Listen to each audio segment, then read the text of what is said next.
সকালের চাটা বিপত্নিক হওয়ার পর একাই খান বিকাশবাবু। বৌমা ঘুম থেকে উঠে চা বানিয়ে দেয়। একটু বেজার মুখে দিলেও কিছু মনে করেন না তিনি। যতই হোক, গোটা দিন কত খাটনি মেয়েটার, একটা সংসার সামলানো কি চারটিখানি কথা? ছেলেই সুপ্রতিষ্ঠিত, মোটা টাকা মাইনে পায়। বড় গর্ব হয়।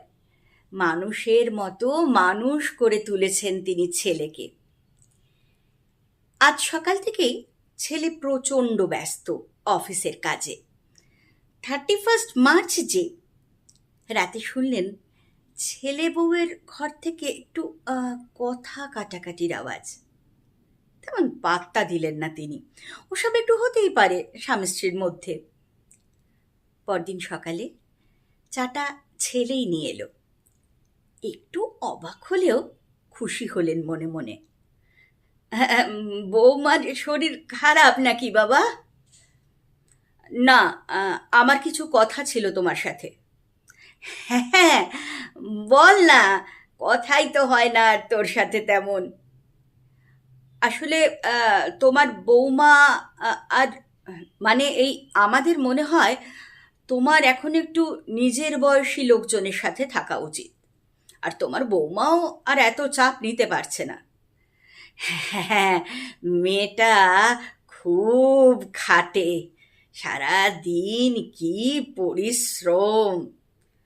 কিন্তু নিজের বয়সী বন্ধু কোথায় পাই বল? এই কমপ্লেক্সে তো কেউই নেই তেমন। যা দু একজন ছিল তারাও তো পটল তুললো। হ্যাঁ, বাবা, আজ তোমাকে একটা ওল্ড এজ হোমে দিয়ে আসবো। আমরা দুজনেই ঠিক করেছি তুমি ওখানেই ভালো থাকবে। তোমার ব্যাগ তোমার বৌমা গুছিয়ে দেবে। কথাগুলো এক নিঃশ্বাসে বলেই বেরিয়ে গেল ছেলে। বিকাশবাবু প্রথমটা হতভম্ব হলেও তার বেশিক্ষণ লাগলো না বুঝতে। আরে, আজ যে 1 এপ্রিল, ছেলে তো তাকে বোকা বানাচ্ছে। কি সুন্দর অভিনয় করে গেল।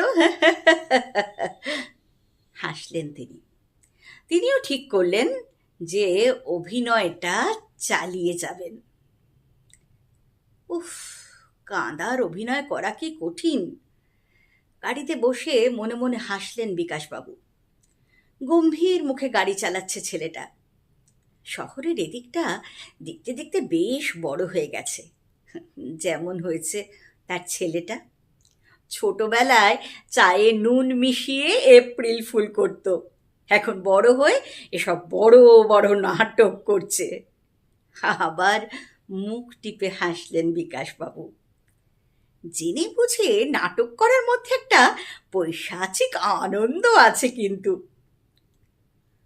ওল্ড এজ হোমটা একটু গ্রামের দিকে, বেশ সুন্দর সাজানো।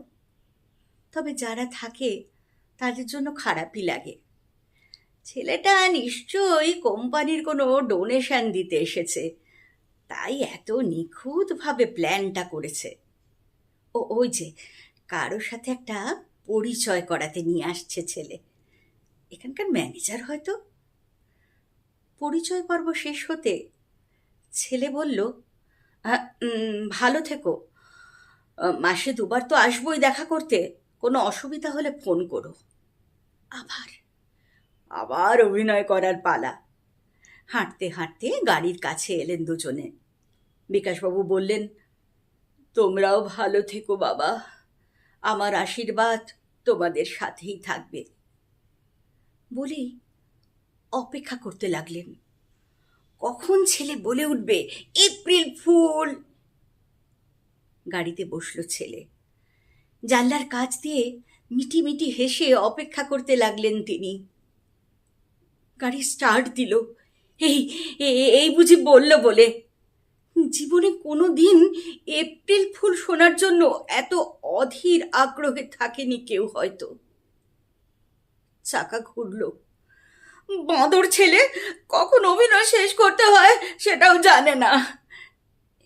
এবার অস্থির হলেন বৃদ্ধ। সাথে সাথেই একটা চাপা ভয় গ্রাস করলো তাকে। ডেকে উঠলেন এবার থাকতে না পেরে, চিৎকার করে বললেন, এপ্রিল ফুল বলে আমায় নিয়ে চল হতচ্ছাড়া। কান রইল এপ্রিল ফুল শোনার অপেক্ষায়। হাত ছুলো ভেজা চোখ। ধুলো উড়িয়ে গাড়িটা ছোট হয়ে আসছে ক্রমশ।